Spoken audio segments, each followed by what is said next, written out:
Good morning, Grinders. Welcome to the DFS pregame show here on RotoGrinders. I'm Jordan Cooper, aka Blender Ed, Blender HD. You can follow me there on Twitter. And this is the show where we go over a little bit about yesterday's slate, yesterday's 6-game slate, and talk a little bit about today's slate. Today's slate is loaded with pitching. Wow, I mean, well, there may be many ways to go on today's 13-game slate, but we'll talk a little bit about that. Mostly about DFS strategy, because that's what we do here on this show. Answer your questions in YouTube. I see you guys. Daniel Hutchins, Max Coach, Jerome Lewis, Doug Montgomery, Woo Woo J Train, Apocalypse, Frederick Dute, Tony P, Sal Corral, Chandler Cannon, Zach Cobbs, Tyler Coleman, G. Sada 12, Colin Lawson, Joe Mack. We got a lot of people here. A lot of people here on Tuesday morning. Hit that thumbs up button. Give me those thumbs. I got my apple juice. I'm running a little low on apple juice. I think I can make it out to the end of the week for apple juice. But hit that thumbs up button. Keep it cold. Hit the subscribe button if you're new here. Hit the notification bell to know when we go live in the morning or anytime, shows throughout the day on this channel. Yesterday was good in the beginning for me, and then not good. Not good. I was up top. I was up at the 50,000 for a little bit. Well, that's what happens when you have a couple of Rockies lineups. Well, it's the PMR. It's the PIR thing of like, oh, okay. Well, I do have a lineup with Elias Diaz and Ryan McMahon and a couple of the Orioles or whatever, and now there I am. Austin Gomber, I'm up there, and then people catch me. It was only I like had 2 Rockies lineups, so it's not like I was like all in on the Rockies or anything like that. A couple of solo shots against Peterson. I had more Peterson than the Rockies, right? So actually, I wanted Peterson to do well. Just happened to have it's a 6-game slate. I mean that's I think a lot of people get. A lot of people. I don't know. Some people like big slates. Some people like small slates. But I think people play small slates poorly for the most part. The average player plays the small slates poorly. I mean, they play the large slates poorly also, but I mean in a different way. See, like on a large slate, what ends up happening on a large slate is that since there's so many options, people get like anchored to specific ones. So we end up with like today's slate. There's 26 teams, and now on this slate, the pitching may be actually somewhat spread out, but there are certain distinct hitting spots, right? There may not just be one, but maybe 2, 3, 4, and then they just go like, okay, there's going to be inflated ownership, especially when there's like 20 other teams to choose from. So like now, if you're off of those like 4 spots, the ownership on all the other teams ends up being lower, but they're all about equally low. So like to go after any of those teams, like you it's like going to a candy store, right? It's like I could play 10 of these teams, right? I mean, like there's no distinct way to go. Right? You just know, okay, there's a whole bunch of teams that are going to be 3% owned. Which ones do I play? Which one do I play? I don't know. Now, on a 6-game slate, a lot more paths to leverage. A lot cleaner paths to first place that people do not take. Okay? So on yesterday's slate, let's take a look at this pitcher ownership. On the small slates, I guide everything by pitcher ownership. Not necessarily by hitter ownership. And you'll see why. If we just look, I mean, obviously I brought up some people that placed high. I did also. I think I came in, lineup at 37th or something? Whatever. I had a whole bunch of lineups. Players that came up fairly high. So we have Blake Snell at 34%, Lance Lynn 34%, Frankie Montas 31%, 28% for Woodruff, 26 for Peterson, 17 for Gomber, and 12 for Means. Okay. Now, I expected this Montas ownership to be a bit more. I expected Montas to be the highest owned. I thought it would be like Montes, then Snell, then Peterson, then Woodruff, then Lynn. I thought Lynn would be actually one of the lower. I mean, he would still come in at like 25%. And then Gomber at like 15, and then Means at like 10. And then Kikuchi at, like about 4 or 5%. So looking at this, just looking at this pitcher ownership, if you want the cleanest path to first place, if you see here, just by the results, Snell didn't get there, Lynn didn't get there, Montes didn't get there. Now, Lynn didn't get there. I mean, he actually still had a good game. It's just that he only gets like 2 strikeouts or something. I mean, he was pitching a no-hitter at a certain point. So it's not like the Cardinals got there.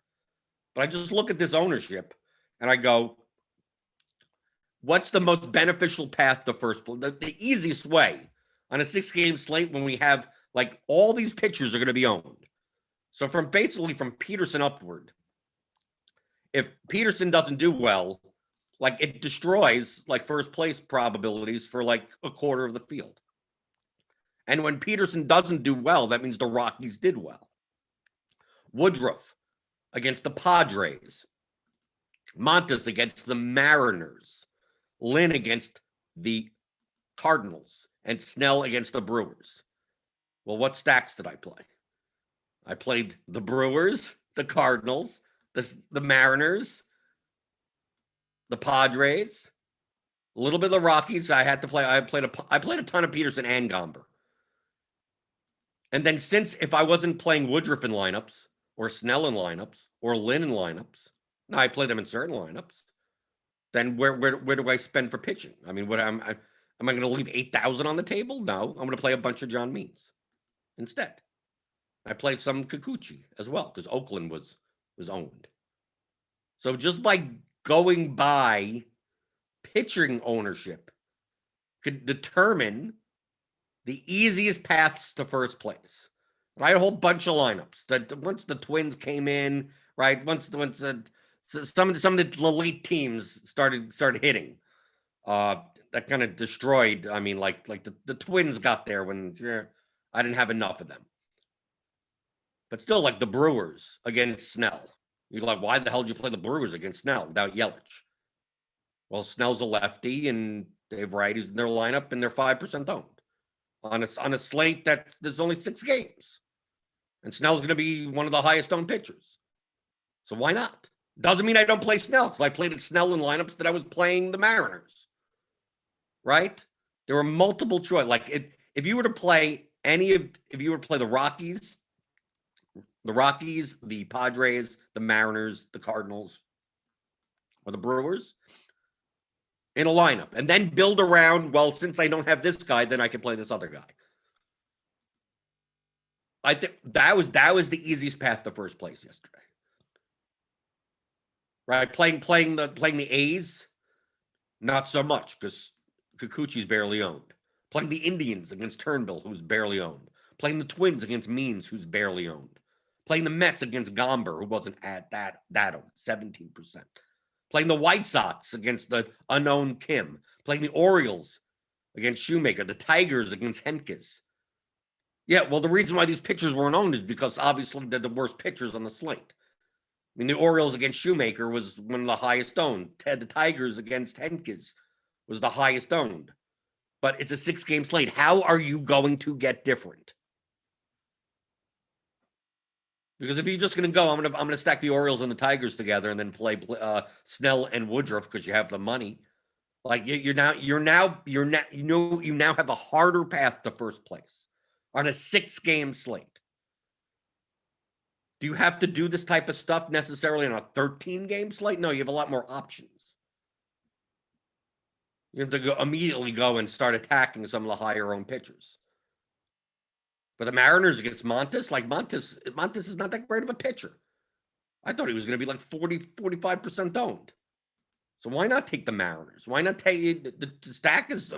You had all the money in the world yesterday. Okay?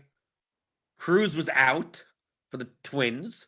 There's no one to pay up for. There's nothing to pay. I mean, you had shortstops to pay. Ramirez, he was popular. Tim Anderson. Tatis, I mean, I played a bunch of Tatis because he was underowned. We didn't do anything, but whatever. So you could leave 4,000 on the table. Some of my lineups, I left 3,000 on the table. But you have to think in terms of what's the easiest path to first place. Yes, the Orioles and the Tigers projected the best. They're also owned the most. So if we take a look at the full ownership, so if we take a look at the Orioles, Santander, 28%, Mullins, 27%. Here's the Tigers, 25 for Scope, 24 for Grossman, Abreu, 25, Tim Anderson, 24, the White Sox. Yes, Eric Haas was 21% owned. Yerman Mercedes, 19% owned. Galvis for the Orioles, Canoff for the A's, White Sox, Moncada, Indians, Rosario, Pinder for the A's, Garver for the Twins, Tigers, Orioles, Indians, White Sox, Twins. Until we get down to the first, like Mariner, that's like 10%. Right? Till you get to, Tatis is there, Cronenworth is 7%. Right? Story is 7% for the Rockies. So once we get down here, Kyle Seager got a big fat 0. I needed him.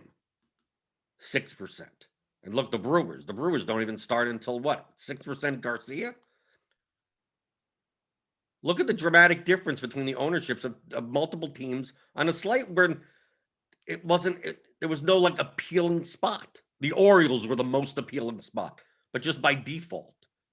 On any other slate, this was 13 games. The Orioles wouldn't be that owned.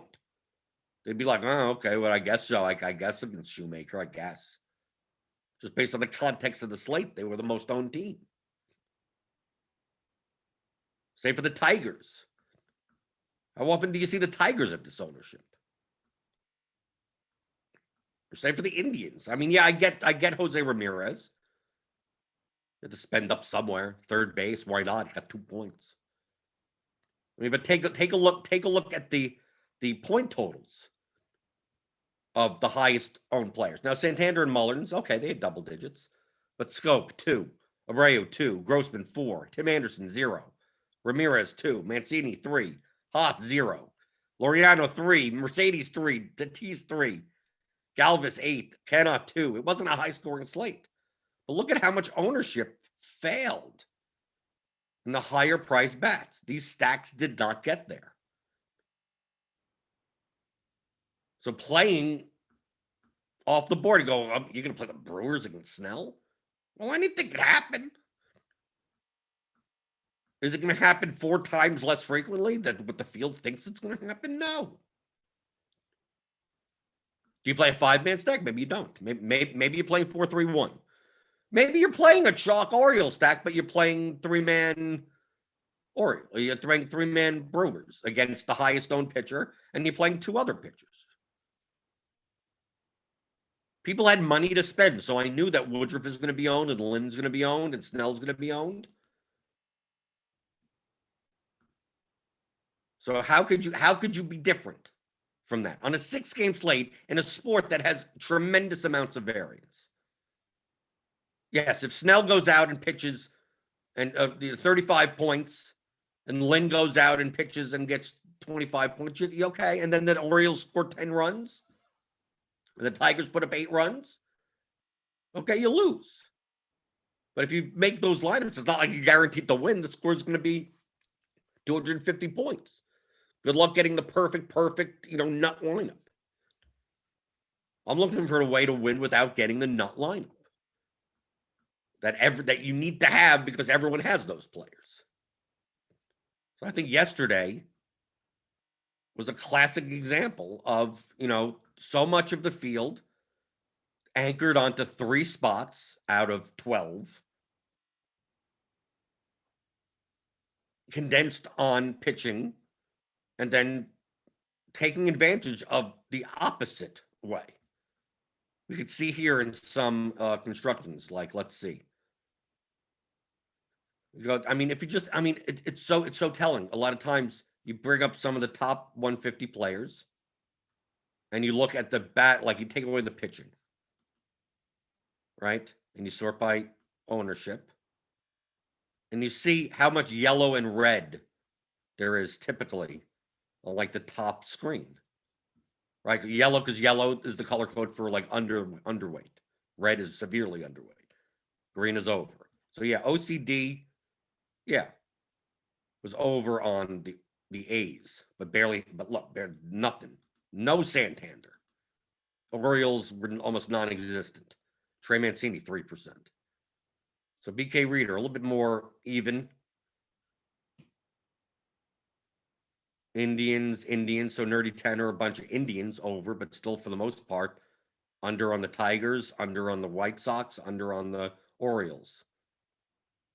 The Colts, under on the Tigers, White Sox, Royal Pain 21. See, under.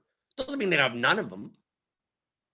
But for the most part, chalk bats, on this type of slate especially, go under, and you see all this green underneath in the 7, looking the 5 to 7% range. Here's some Cardinals, right? Goldschmidt. Here's another Goldschmidt, gold card right here. Cardinal stats with Molina. Cardinals. Down here, like Harrison Bader at 30%, who had to come out of the game. Or look, playing the Tigers, but playing the 9th hitter. Right. Tigers were chalky. Willie Castro, 2%. Of course, you put up 23 points, had a home run. But so many people built a Tiger stack, and the bottom of the order, they just did. So that's a way to go. Take one of the chalky teams and play a lower-owned player from that team. Because they bat lower in the order. Just like the Indians with Rene Rivera, like the catcher position. 9th inning catcher, don't want to play. Well, it's better than playing the highest-owned 5 Indians with Snell and Lynn or something. Like it, you're building lineups like everyone else. I mean, not many people played the Rockies. I mean, I had the Rockies in 2 lineups. So don't act like oh my God, why were you on the Rockies? I had a stack of every team. It just depends on how many of them I had.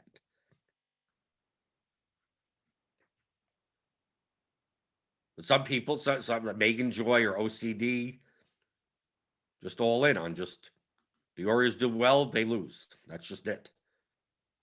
They were the highest owned. Santander, 28% owned. Mullins at 27. But of course, 12 and 14.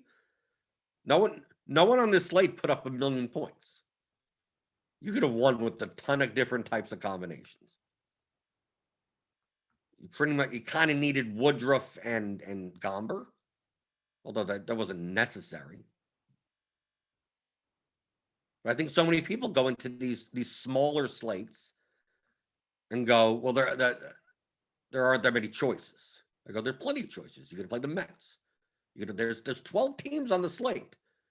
Yeah, but their team total is 3.2. So let's say today they put up 6. Well, if everyone else only puts up 2 or 3, then 6 is the highest scoring team on the slate. Does it happen frequently? No, it doesn't. It's not the most probable. Your goal in DFS is not to play the most probable. It's to play the most profitable.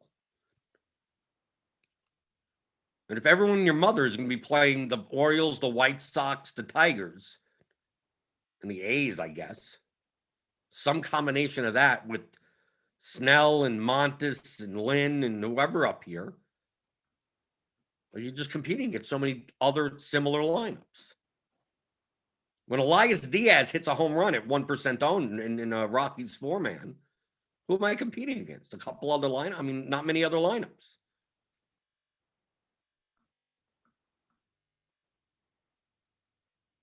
Right? I'm sitting there with 2 Rockies home runs that one's 4% owned and one's 1% owned.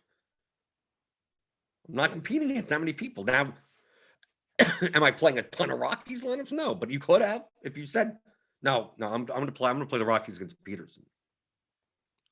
And then in that lineup, you put in 3 Orioles. Then you put in Orioles. That's what I did. Put Santander, you put Mullins, you put Mancini in there. Okay.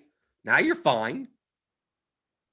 It's like, how do I get different on a 6-game slate? Doesn't mean you have to X out the chalk. Build lineup constructions that make sense for why there's chalk in there, because you're getting leverage in another spot. And it's so much, to me, it's so much easier on the 6-game slate. It's so much clearer to see. 13-game slate like we have today, who knows?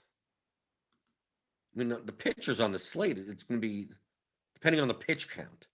You know, how much of a pitch count is DeGrom going to have? I don't know.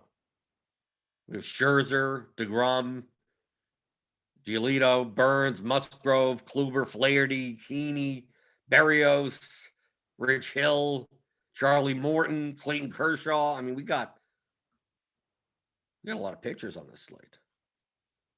And if the ownership doesn't like condense onto one, like there may not be a purpose in stacking against any of them.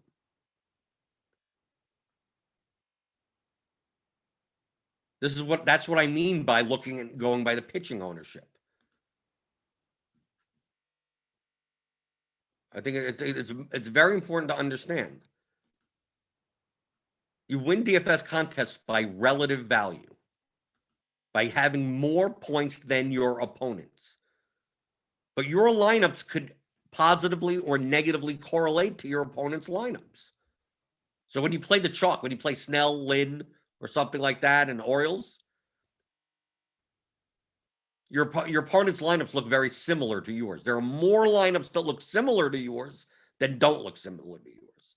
But when you play a lineup that's like the Rockies and the Orioles plus Means and Gomber or something like that, when you're playing the Brewers, when you're playing a Brewers stack, well, as your lineups get better, 34% of your opponent's lineups get worse. Because you have the Brewers against Snell. You have the Cardinals against Lynn. You have the Mariners against Montes. Montes is 31% owned. So for every Mariners run, you're getting points, and 30% of the field is losing them at the same time. So you're gaining actually more points for those events. When Kelenic hits a home run, it's not a 14-point solo home run in a vacuum. Well, 2 points is coming off of 31% of the field. Not 100% of the field, but 31% of the field. So that home run is worth more to you, slightly more. Hence why, especially on a 6-game slate, it's like, well, how much are Tigers' home runs worth? Well, Tigers' home runs worth are less. Hentges is less than 1% owned. There aren't many negatively correlated lineups to yours. There aren't.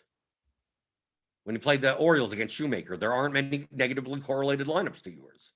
When you play the White Sox, there aren't. There's 1%. When you play the A's, okay, Kikuchi goes down. 4% of the field starts going down.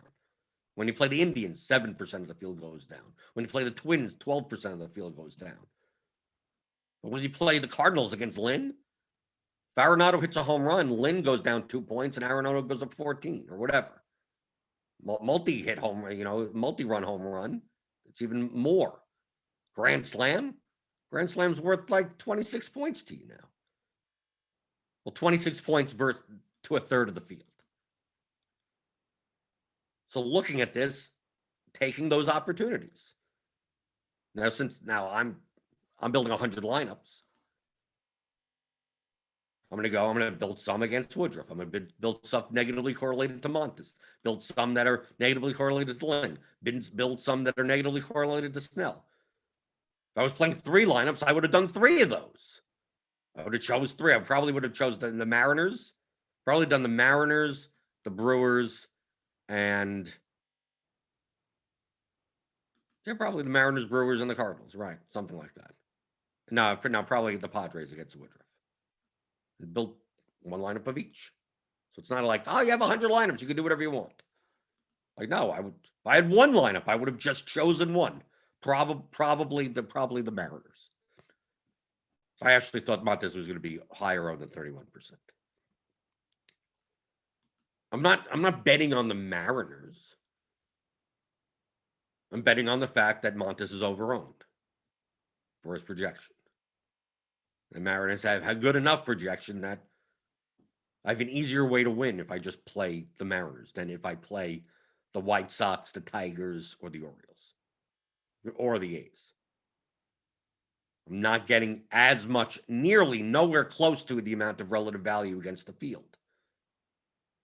Those teams do well and those pitchers do well. I mean, that's what those lineups look like. So I hope you understand that. Going through the YouTube chat. Right, Daniel Hunching says it seems like on very small slates, the smaller number of possible combinations leads to bad players' ownership being even more condensed than usual. Right. Let's see.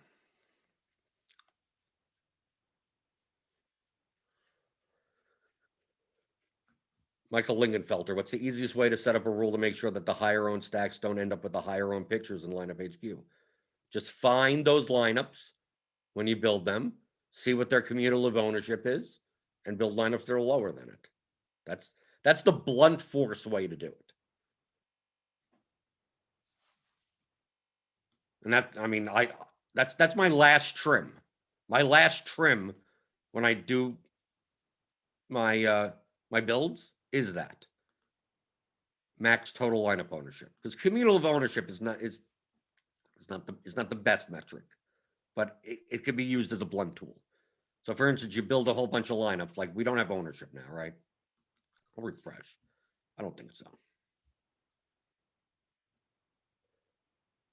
Let's see. No, we don't.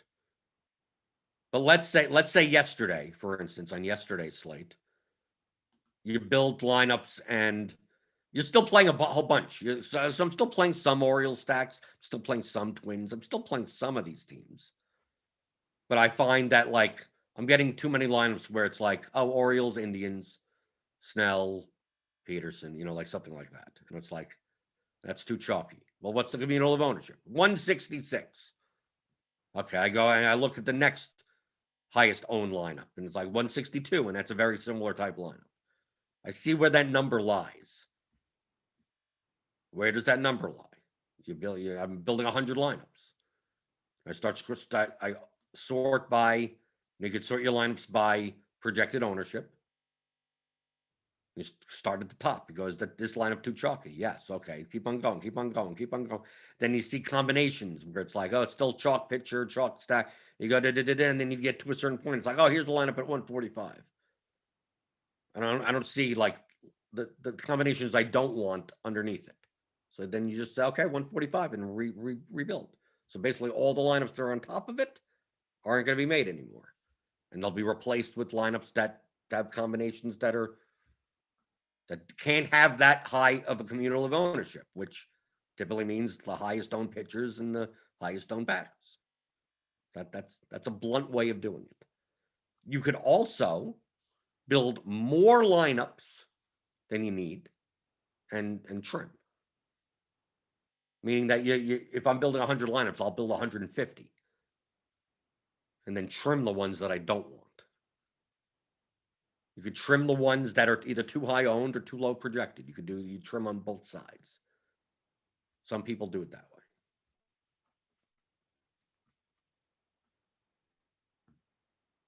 way. I prefer to just, I use the blunt tool. Depends. It depends on what I'm doing. Also depends on the sport. Depends on the slate. In football, I'm much more likely to just trim. In football, a lot of times when I'm building 100, 150 lineups, I build like 250. And then I trim from there. There aren't as many combinations. That's a better way of putting it. In football, I mean, obviously, other than the defense, because you could rotate those, there just aren't as many of, like, the stack combinations. 2+1, 3+2, like, because you're getting a run back in it. So it's a little bit easier to go through and go, okay, I can trim some of these and trim some of those. Baseball, maybe not so much. To say, this one has a 7/9 hitter, and this one has a 2nd and a 3rd hitter. I mean, there's so many more combinations in baseball. But that, to me, that's the easiest way. I don't have to use groups. I mean, an easy way, if you want to, if it's just for pitchers or batters, you could have made a group yesterday and said, Snell, Lynn, Woodruff, no more than one, right? Or you take the top 4 pitchers and say group min 0, max 1 if you want. I mean, I mean, guaranteed you that, but there are probably some combinations of Lynn Montes that have a 3% owned Rocky stack that you can't make now because you've limited only one of these pitchers if you wanted to do that. Same thing for hitters. I mean, let's say it's like, okay, you take everyone that's 25% DI, Abreu, Scope, Peterson, Mullins, Woodruff, Santander, Montes, Lynn, Snell, and say max 1. And there you go. You could do it that way. That's another blunt, hard type of approach. But now you're limiting yourself by just like you're never going to get these lineups that come together like this. All of your Santander, Mullins, Orioles stacks are not going to be with any of these pitchers, even if your second pitcher is Kikuchi, right? Even though your 3-man stack is the Rockies that are 1%.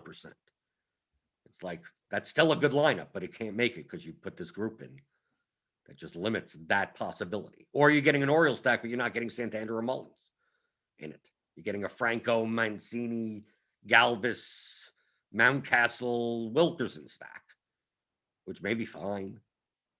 But you're sitting there going, oh, look, I got 10 Orioles stacks, and none of them have Santander in it because you put that group in place. Because all those lineups have David Peterson at pitcher. I mean, like, because you put all these guys in one group and kind of just cut it off from there. But when some things that are obvious, we have slates sometimes where it's like, oh, these 2 pitchers are going to be de facto chalk. Like, it's going to be 2 pitchers at like 50% owned and everything else is going to be lower. I may just decide, I may just say, I'm not even going to bother making a lineup that has both those pitchers in it at all. That's a group of 2 pitchers at least. At least I'm not limiting myself to like 8 players in the pool.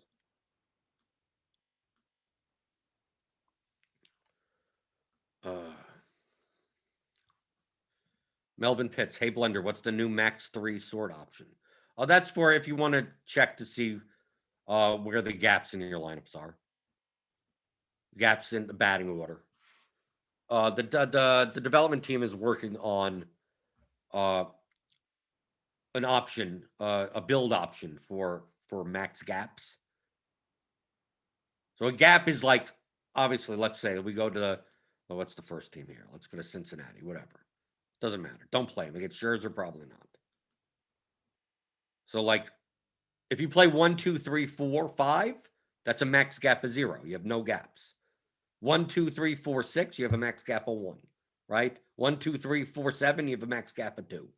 1, 2, 3, 4, 8, you have a max gap of 3. Actually, probably it's actually 1 because 8 could wrap around to 1. So what this is going to do, we've given you the sorting option for now, while the development team works on it. So let's just build whatever. Let's go in, build 5x just for whatever. Let's build 20 lineups just for whatever. Player pool. Let's go in. Who are we playing? And just put in some zeros and run this. Some people don't like playing like big gaps in the batting order in their lineups. It's like max gap 2, max gap 0. So if you want to start max gap 0, load it like all your lineups and check them. So max gap 0, max gap 0, max gap 1, 1, 1, 2, 2. There are 3. We got some 3s down here. So here's a 3. So it contains in their 5-man stack, it's 1, 2, 3, 4, 8. So that's a gap of 3. So you'd be able to say maybe you didn't want to play this type of lineup. Like, I don't want to have that big of a gap. I don't want to have Garver there. Right? So maybe you go in, you switch. You take Garver out, put in Sanchez. Right? And like you go up to what? Sano. Right? Because he's 6th. You do something like that. Right? So you try to spend your money. Right? Move up from Taylor Walls. Go up to Gleyber Torres. There, you could fix your lineups. So now it only has a max cap of 1. Right, here's a max cap of 3. Same type of lineup with Garver. Simmons, right? So you got basically a 2, 4, 6, 8, 9. Did you want that? No. You could X them out. I'll delete that. Okay, gone. Right? Did you want to here? 1, 2, 4, 7, 9. Maybe now you could, since you could now sort by this, you can now determine, like, okay, can I switch someone out in this lineup? Or do I just don't want it at all? Right? Or I don't want lineups that are anything like, here's a max cap of 3, max cap of 3, max cap of 3. Here's a max cap of 2. You click on this, it's like delete all lineups below. There you go, gone. All of those max cap 3 lineups are gone. Just an easier way for you to be able to see it. Now they're working on an option where you could have in the builder rules a max gap option, where you could say, I in all of my lineups, I want a max gap of 1. So don't make any stack that doesn't have a max gap, so it won't make those lineups. It eliminates those. If you don't mind max gap of 3, fine, it'll make those. That's fine. It'll give you an option. But right now, we're able to sort by that. We're able to count and see. In order to generate lineups with that as an option, that's what the development team is working on.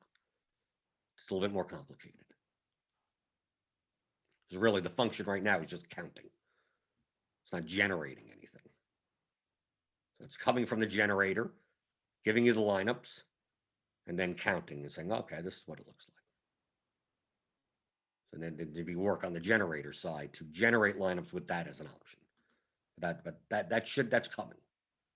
When? I don't know. But this is kind of like a go-between. Some people are like, I'm getting big gaps in my stacks. I'm getting gaps in my stacks. Oh my God. Oh my God, I'm getting gaps in my stacks. It's not that big of a deal. I don't mind gaps in my stacks. I don't. But some people do.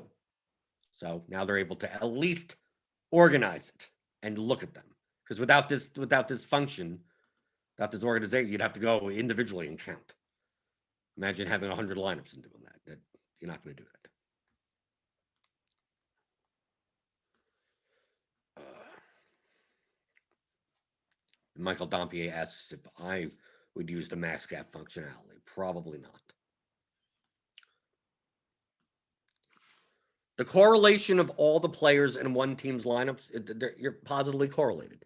Yes, 2 players that are next to each other correlate more, but not 1,000,000%. 1, 2, 3, 8, 9, 8, 9, 1, 2, 3. Like, yes, it correlates better than 8, 9, 1, 2, 4. Slight by point nothing, by nothing. So little. The correlation of 5 guys from the same team is more important than where they are in the order. So if you're sitting there going, I could play 1, 2, 3, 4, 8, but instead of the guy batting 8th, I'm playing a 1-off. Like, you're probably better off with just a player from the team. Yeah, but it's a big gap. Yeah, but the guy that you're putting in its place has no correlation to the other players. The same price, the same similar projection, play the guy that's on the team. Well, they're correlated. But I don't like the gaps. I don't mind the gaps. Give me all the gaps you can give me. Yeah, I'll take all the gaps.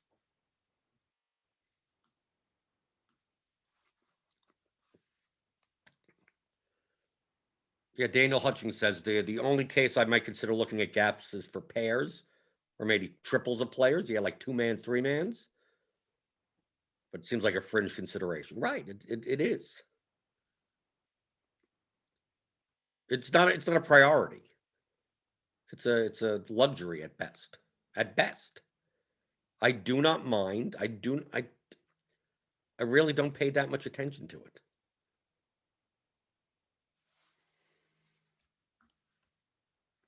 Matt Manis says it probably helps you to be a little bit more unique, not worrying about gaps, right? Alex Santi, don't DGAF about gaps. Give me 2, 3, 6, 8. Don't care. Right. Everyone's trying to play 1, 2, 3, 4, 5 of one team, 1, 2, 3 from another team, and the 2 chalk pitchers. Like, I mean, look at yesterday. The Tigers were chalky, and Willie Castro was sitting there at 2% owned because he's the 9th hitter, and he's at a second. It's not like he's at an outfield position. He's at second base. I mean, look at this. Castro, 2% owned at second base. Let's look at the other Tigers. Okay, the other Tigers in the lineup were Grossman, 24%. Right? Scope, 25%. Candelario, 13%. Miggy, 8%. Then we got Haas. Haas came in at 21. Goodrum, 7. I mean, who else was in their lineup? Was Jacoby Jones in the lineup? No. They had another catcher, Ramos. Is he in the lineup? I don't know. I don't remember the Tigers lineup. Still, Castro's batting, second base, 2%. Because no one wants to play the gaps, right? That's the reason. So you could play a chalky team and play someone at the bottom of the order. I mean, look, how owned was Edrelton Simmons? Was 1% owned, and the Twins were way owned. Madrigal, right? 7% at the bottom of that order, right? Lurie Garcia, 3% owned on the White Sox, where, I mean, this is what I'm talking about. People are building these 1, 2, 3, 4, 5, 2, 3, 4, 5, 8, whatever type of stacks. So let's say you don't want to do what I do, right? You don't want to use leverage plays and go, I'm just going to stack the Brewers against Snell. I don't have the balls for that.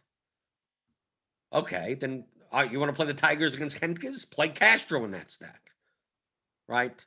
Don't play Scope. Play Castro instead. But Scope projects for so much more. Scope was 25% owned, and Castro was 2% owned. Now you could play the Tigers. Now you get my blessing. Now you're fine. Got to do something that you're uncomfortable with. If you're not uncomfortable, if you're looking at your lineups and GPPs and you're not uncomfortable, you're not building good enough lineups. It's not just for classics. For showdowns, if you're playing that type of stuff, you're not looking at your lineups going, I don't even know if I should just take this and flush this in the toilet. Then you're not building good enough lineups. You should be uncomfortable. You're not going after the most probable outcomes. You're going after the most profitable outcomes. Because it'd be most profitable, meaning coming in first place. You're going after the less probable outcomes that the field thinks is even less than it should be. And that's what I do.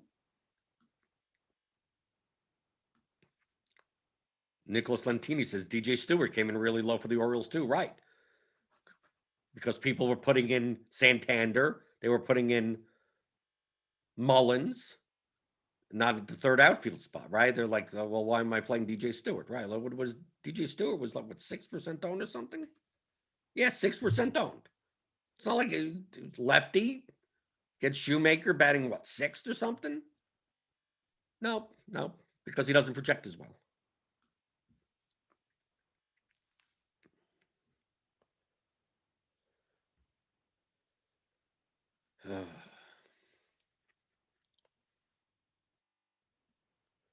Okay. What are we doing today? Just for a little bit before we get out of here. Today's going to be nuts. Today is going to be nuts. Of course, the bat loves Andrew Heaney. Does he ever come in? When's the last time he had a good outing? Okay, against the Rays and against the Astros and against okay, so it happens once in a while. It does.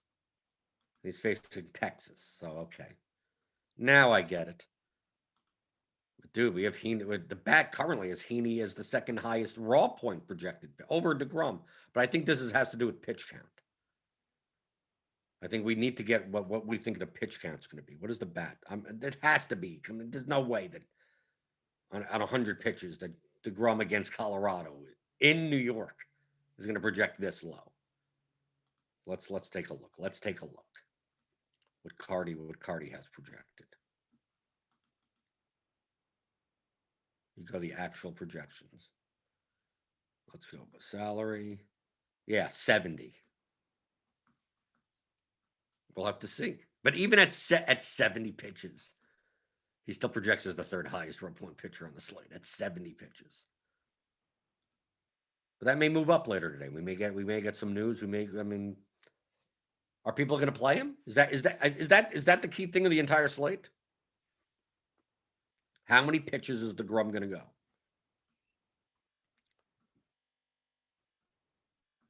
We see here, right? Curtis opener over here. I don't think he's on the slate. There's a lot of good pitchers. DeGrom, Scherzer, Nola, Musgrove. Or Nola's not on the slate. That's like the very early game, the early one that's not on the slate. Musgrove, Flaherty, Burns, Berrios, Giolito, Rich Hill, Kluber, Savali, Greinke, Kershaw, Martin. Like Garrett Richards isn't the worst. Trevor Williams isn't the worst. Gosman, Matz, Irvin, Heaney. I think what's going to end up happening, though, is that we're going to see a lot of like Minnesota against Kramer, Washington against Hoffman, Cleveland against Skubal. I don't know. It may get condensed. People may not want to attack some of these pitchers. So we actually may have condensed batting ownership on today's slate. Let's take a look. Let's take a look at the stack projections. Easier than going team by team in there. Stack projections for DraftKings. Right. Point per dollar wise, Indians, Pirates aren't on the slate. Indians, Twins, right? Okay, here we go. Indians against Skubal. Twins against Kramer. Rangers against Heaney. That's good. Talk about a high variance situation, right? Heaney projects well. The Rangers point per dollar wise project well. Who's gonna win? It could be either side. The Royals against Hill, point per dollar, but not that high ceiling. Orioles against Berrios, Tigers against Savali. Let's look high ceiling wise. Cubs aren't on the slate. Nationals against Hoffman have the highest ceiling. Nationals, Twins against Kramer, Braves. Obviously, they're expensive. Indians, okay. But look how many low. Rockies, Marlins, who's not on the slate. Mets against Fred. That's how bad the Mets are. Kyle Freeland is pitching, and the Mets have the second lowest ceiling on the slate. A lot of stuff to choose from. A lot of different ways to go. To me, if there's any question on Jacob deGrom's pitch count, there's so many other pitchers to play. Are you going to get burned by it? I mean, that's really what it comes down to. Are you going to get burned by it? Because it's not like it's Jacob deGrom at 11-8 and then like a whole bunch of garbage on today's slate. Look at all these pitchers. Scherzer, Musgrove, Flaherty, Burns, Giolito, Kluber, Kershaw at 8K. What's his pitch count? Why is he not projecting that well against Houston? Well, because Houston's a pretty good team. What's Kershaw's pitch count projected as of right now? It is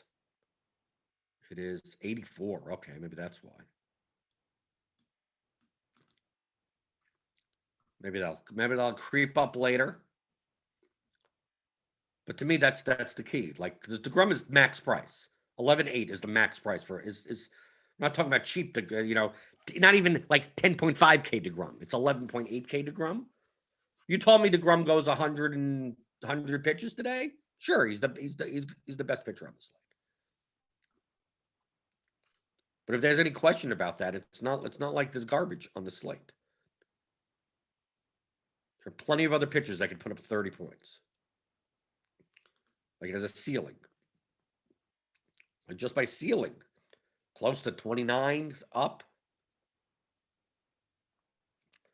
So you're not stuck. Well, DeGrom and there's no one else. Well, Scherzer, Giolito, Burns, Musgrove, Flaherty. If all the choice in the world. The only way that DeGrom beats you is if he pitches, 100 plus pitches and gets 15 strikeouts, which is obviously the range of outcomes. But it depends on the ownership. Maybe it ends up being the other way, right? Maybe it ends up being that people are like scared of DeGrom's pitch count, and DeGrom ends up being 5% up. And then you go, well, I'm going to take a shot on that. He's going to come out and pitch 100 pitches. I think it's more likely that it's the other way. I think it's more likely that DeGrom goes over-owned. And also, even if the news comes out, we get some beat reporter or something like that, do we trust it? Let's say it comes out. Let's say manager says there will be no pitch count. Well, we've seen that before. There's no pitch count in Strasburg, and he came out at like 74 pitches. It just means there's no distinct pitch. Right? Managers, coaches, they lie. Or they say something that's technically true, but yeah, there's no pitch limit. Well, obviously there's a pitch limit. I mean, he's not going to pitch 200 pitches today, most probably. So I think that's the key. And I'm much more likely on the slate. There's too many other options. If DeGrom is 20% owned on a 13-game slate, I'll just play the pitchers. Of course, and then what ends up happening, he goes 70 pitches and he still goes 5 innings and 11 strikeouts. It still happened.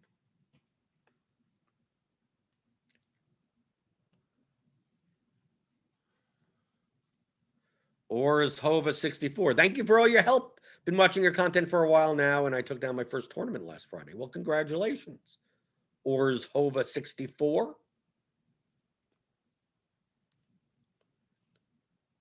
Chris Kirk Dees is in chat. DeGrom threw 3 innings in a rehab. Yeah, I saw that. He against minor leaguers. He had like 8 strikeouts or something. 3 innings. But I mean, is he going to pitch 100? Cardi doesn't think so as of now. Cardi says 70. Why bring Dompier asked why did DeGrom back in May if he can't go over 70 pitches?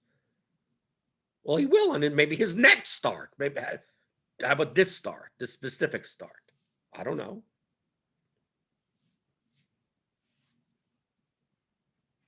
Frederick Dew said he threw 102 in his rehab start.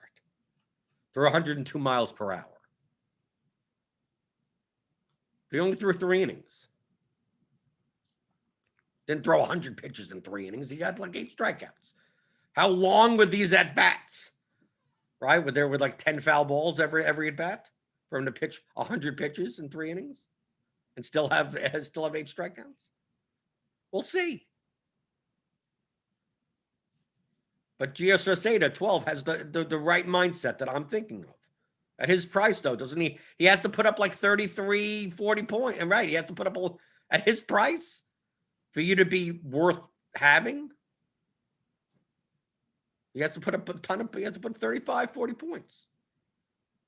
DeGrom has a good game and puts up 22, right? Let's say he pitches 85 pitches and he gets 8 strikeouts and he's sitting there with, and of course the Mets don't win because they don't even have any run support. And he's sitting there with 22 points. Like, are you going to be burned by that? No.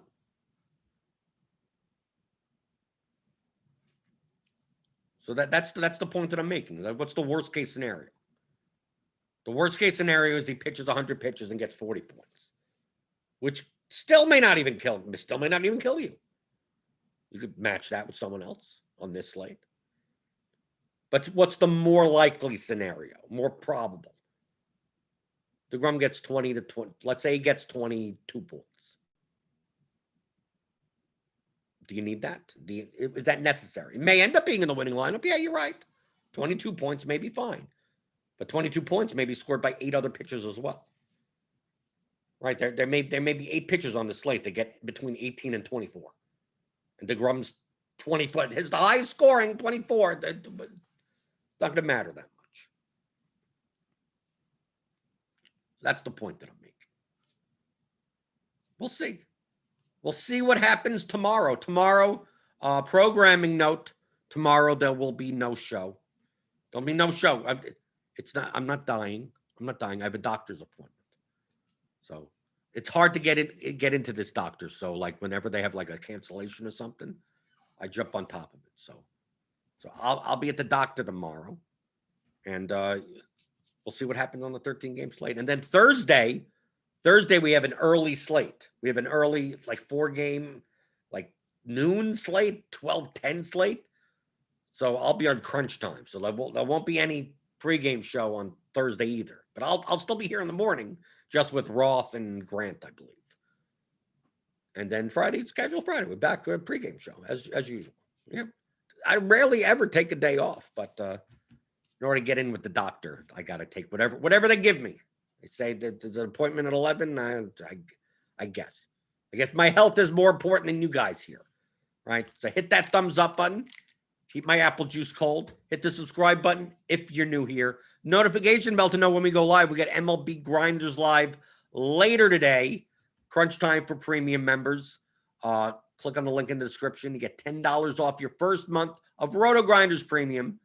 And then the Theory of Daily Fantasy Sports. It's my own 15-hour audio DFS masterclass. Talks about the entire game theory of DFS. Any sport, it doesn't matter. So go pick that up. theoryofdfs.com. And remember, no show tomorrow. I'll be on crunch time, early crunch time on Thursday.